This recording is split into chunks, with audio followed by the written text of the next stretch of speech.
2008년 9월 15일 리먼 브라더스의 아침. 2008년 9월 15일 월요일 아침. 뉴욕 맨해튼 7번가 745번지. 158년 역사를 자랑하는 투자은행 리먼 브라더스의 직원들이 출근길에 멈춰 섰습니다. 빌딩 로비에는 이미 박스를 든 사람들이 줄을 이루고 있었습니다. 책상을 비워야 했거든요. 회사가 파산 신청을 했습니다. 그것도 미국 역사상 최대 규모의 파산이었습니다. 부채 규모만 600조 원이 넘었습니다. 그날 뉴욕 증시는 개장과 동시에 폭락했습니다. 하루 만에 500포인트 이상이 빠졌고 전 세계 주식시장이 도미노처럼 무너지기 시작했습니다. 그런데 이 이야기는 단순히 미국 금융가의 탐욕 이야기가 아닙니다. 리먼 브라더스가 무너지던 그 순간 지구 반대편 한국에서도 무언가가 흔들리고 있었습니다.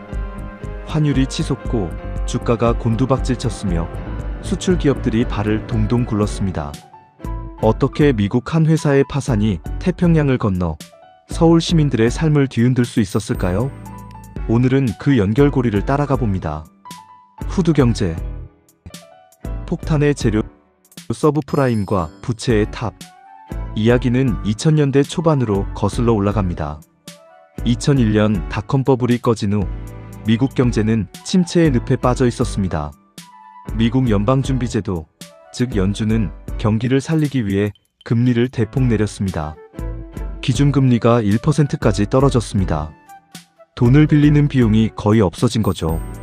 이 시기 미국에서는 이상한 일이 벌어졌습니다. 집값이 계속 오르기 시작한 겁니다. 사람들은 생각했습니다. 집을 사면 무조건 돈을 번다. 은행들도 같은 생각이었습니다. 집값이 오르는 한 대출을 못 갚아도 집을 팔면 돈을 돌려받을 수 있으니까요. 그래서 은행들은 점점 무리한 대출을 해주기 시작했습니다. 신용점수가 낮은 사람들에게도 소득 증명이 안 되는 사람들에게도 집을 살 수 있게 돈을 빌려줬습니다. 이 대출들이 바로 서브프라임 모기지, 즉 비유량 주택담보대출입니다. 여기서 금융 마법이 시작됩니다. 은행들은 이 대출들을 그냥 들고 있지 않았습니다. 수천, 수만 건의 대출을 한데 묶어서 새로운 금융상품으로 만들었습니다. 이른바 MBS, 주택저당증권입니다. 그리고 이걸 다시 조각조각 나눠 CDO라는 파생상품으로 포장해서 전 세계 투자자들에게 팔았습니다. 신용평가사들은 이 상품들의 최고 등급인 AAA를 찍어줬습니다. 겉보기엔 안전한 우량 상품이었던 거죠. 전 세계 은행, 연기금, 보험사들이 이 상품들을 사들였습니다. 한국의 금융기관들도 예외는 아니었습니다. 그런데 이 구조에는 치명적인 전제가 하나 있었습니다. 집값은 절대 떨어지지 않는다. 2006년 그 전제가 무너지기 시작했습니다. 집값이 하락하자 서브프라임 대출자들이 대출을 갚지 못하기 시작했습니다. 집을 팔아도 빚을 못 갚는 상황이 됐습니다. 은행들이 들고 있던 MBS, CDO의 가치가 폭락하기 시작했습니다. 그리고 2008년 9월 드디어 그 폭탄이 터진 겁니다. 도미노 월스트리트에서 서울까지. 리먼 브라더스의 파산은 단순한 한 기업의 몰락이 아니었습니다. 그것은 신호탄이었습니다. 리먼이 무너지자 금융시장 전체에 공포가 퍼졌습니다. 다음은 어디야? 은행들은 서로를 믿지 못하게 됐습니다. 상대방이 얼마나 많은 부실 자산을 들고 있는지 알 수 없었으니까요. 은행 간 단기 자금 시장이 얼어붙었습니다. 돈이 돌지 않으면 경제는 멈춥니다. 미국의 대형 금융사들이 연쇄적으로 위기에 처했습니다. 메릴 린치는 뱅크 오브 아메리카에 긴급 매각됐고 AIG는 정부 구제금융 없이는 버틸 수 없었습니다. 미국 정부는 수백조 원 규모의 구제금융을 투입했습니다. 그럼에도 충격은 전 세계로 번졌습니다. 왜냐하면 전 세계 금융기관들이 미국발 파생상품을 들고 있었기 때문입니다. 이건 마치 같은 폭탄을 나눠 갖고 있다가 한 명이 터뜨리자 나머지도 같이 터진 격이었습니다. 유럽 은행들도 타격을 입었고 아이슬란드는 국가 자체가 파산 위기에 몰렸습니다. 그렇다면 한국은 어떤 경로로 이 충격을 받았을까요? 크게 세 가지 경로였습니다. 첫째, 외국인 투자 자금의 이탈입니다. 위기가 닥치자 전 세계 투자자들, 특히 미국과 유럽의 대형 펀드들은 현금을 확보하기 위해 신흥국 자산을 팔기 시작했습니다. 한국 주식, 한국 채권을 팔아 달러로 바꿔 본국으로 가져간 겁니다. 둘째, 달러 조달 경색입니다. 한국 은행들은 단기로 달러를 빌려 장기 대출에 활용하는 구조를 갖고 있었습니다. 그런데 글로벌 달러 시장이 얼어붙자 이 자금 조달이 막혀버렸습니다. 셋째, 수출 충격입니다. 미국과 유럽의 소비가 급감하면서 한국 수출 기업들의 주문이 뚝 떨어졌습니다. 이 세 가지가 동시에 터지면서 한국 경제는 삼중고에 빠졌습니다. 대한민국 패닉 환율 1,500원의 공포. 2008년 하반기 서울은 패닉 상태였습니다. 코스피는 고점 대비 절반 이상이 빠졌습니다. 1900포인트를 넘던 지수가 900포인트대까지 무너졌습니다. 하지만 더 무서운 건 환율이었습니다. 달러당 900원대였던 원달러 환율이 불과 몇 달 만에 1,500원을 넘어섰습니다. 10년 전 외환위기 때의 악몽이 떠올랐습니다. 기업들은 비상이었습니다. 달러로 원자재를 사고 원화로 인건비를 쓰는 기업들은 수입 비용이 폭발적으로 늘었습니다. 반대로 수출 기업들은 환율 덕에 가격 경쟁력이 생겼지만 그보다 글로벌 수요 위축이 더 컸습니다. 개인들도 직격탄을 맞았습니다.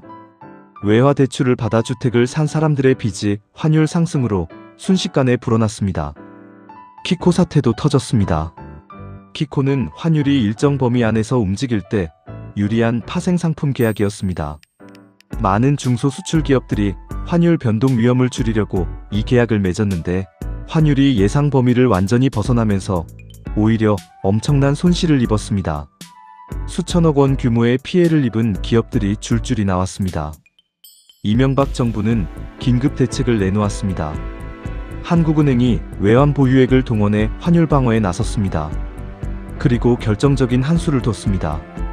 2008년 10월 한미 통화스와프 협정 체결입니다. 미국 연준과 300억 달러 규모의 통화스와프를 맺은 겁니다. 필요할 때 원화를 맡기고 달러를 빌려 쓸 수 있는 안전망이 생긴 거죠. 이 소식이 발표되자마자 환율이 빠르게 안정을 찾기 시작했습니다. 시장에 보낸 신호가 강렬했습니다. 한국, 달러가 부족하지 않다. 이 한마디가 공포 심리를 잠재운 겁니다. 1997년 외환위기 때와 비교하면 놀라운 차이였습니다. 그때는 외환 보유액이 40억 달러밖에 없었지만 2008년 위기 때는 2천억 달러를 넘는 외환 보유액이 있었습니다. 그게 한국이 두 번째 외환위기를 버텨낸 힘이었습니다. 수습과 교훈 위기는 끝났는가? 2009년 글로벌 경기는 최악의 국면을 지나기 시작했습니다. 한국 경제도 빠르게 반등했습니다. 2009년 성장률이 0.8%에 그쳤지만 2010년에는 6%대 성장을 기록했습니다. G20국가 중 가장 빠른 회복세였습니다. 비결이 뭐였을까요? 하나는 정부의 공격적인 재정 지출입니다. 이명박 정부는 대규모 SOC 투자와 감세 정책으로 내수를 떠받쳤습니다. 다른 하나는 환율 효과였습니다.